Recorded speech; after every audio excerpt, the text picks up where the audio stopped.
Hi friends, நம்மளோட விஜய் டிவியில் போயிட்டுருக்க மகாநதி சீரியல் இன்றைக்கி ஷூட்டிங் லொக்கேஷன்லேருந்து ஒரு சின்ன கிளிப்பிங் எடுத்து ஷேர் பண்ணிருக்காங்க. போட் ஹவுஸ், அதாவது போட்டிங் வந்து போகிறாங்க போல இருக்குது. நம்மளோட மகாநதி ஆர்டிஸ்ட் எல்லாரும் சீரியலில் தான் அங்கே உட்காந்துருக்கிறது காவேரி தானா அப்படின்னு ஒரு டவுட் இருக்குது. எனக்கு தெரிஞ்சு நான் சொன்ன மாதிரி ரொம்ப அழகான ஸ்வீட் மெமரிஸை வந்து நம்மளுக்கு க்ரியேட் பண்ணுவாங்க. லாஸ்ட் டைம் நம்ம விஜய் காவேரி அந்த ஒரு ஃப்ரெண்ட்ஷிப்புன்னு சொல்ல முடியாது, ஒரு கணவன் மனைவின்னும் சொல்ல முடியாது, எனிமீஸ்ன்னும் சொல்ல முடியாது. அந்த மாரி ஒரு லைஃபு நம்ம விஜய் காவேரியை தேடி வரும்போது, அந்த பியூட்டிஃபுல்லா காவேரியை ரசித்த அந்த ஒரு தருணங்கள்லாம் நல்லாயிருக்கும். அந்த மாரி ரொம்ப பியூட்டிஃபுல்லாக இந்த டைம் கொடுக்க போகிறாங்க அப்படின்னு எனக்கு தோணிகிட்டே இருந்துச்சு. அந்த வகையில் போட்டிங் வந்திருக்காங்க போல இருக்கு.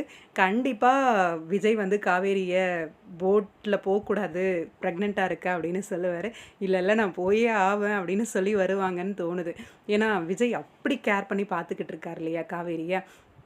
அந்த வகையில் காவேரி வர வேண்டான்னு தான் சொல்லுவார். ஆனால் காவேரி கேட்பாங்களா? அவங்க ஊராச்சே, இதெல்லாம் என்ஜாய் பண்ணாமல் இருப்பாங்களா? கண்டிப்பாக போட் போவேன் அப்படின்னு சொல்லி அடம் பிடிச்சி வருவாங்கன்னு தோணுது. ஷூட்டிங் டைம் கொடைக்கானல் அப்படின்னு சொல்லி ரீசெண்டாக இந்த பிக்கை வந்து ஷேர் பண்ணியிருந்தாங்க. நிறைய மெமரபிளான ஒரு விஷயத்தெல்லாம் கிரியேட் பண்ணி நம்மளுக்கு கொடுப்பாங்க அப்படின்னு தோணுது. ஏன்னா, கொடைக்கானல் வரைக்கும் போயிருக்காங்க. பியூட்டிஃபுல்லான மெமரீஸ் இல்லைன்னா எப்படி சொல்லுங்கள்? ஆல்ரெடி நம்மளுக்கு வந்து இந்த ப்ராப்ளத்துக்காக தான், வீடுக்காக தான் போகிறாங்க அப்படின்னு தெரிஞ்சிருச்சு.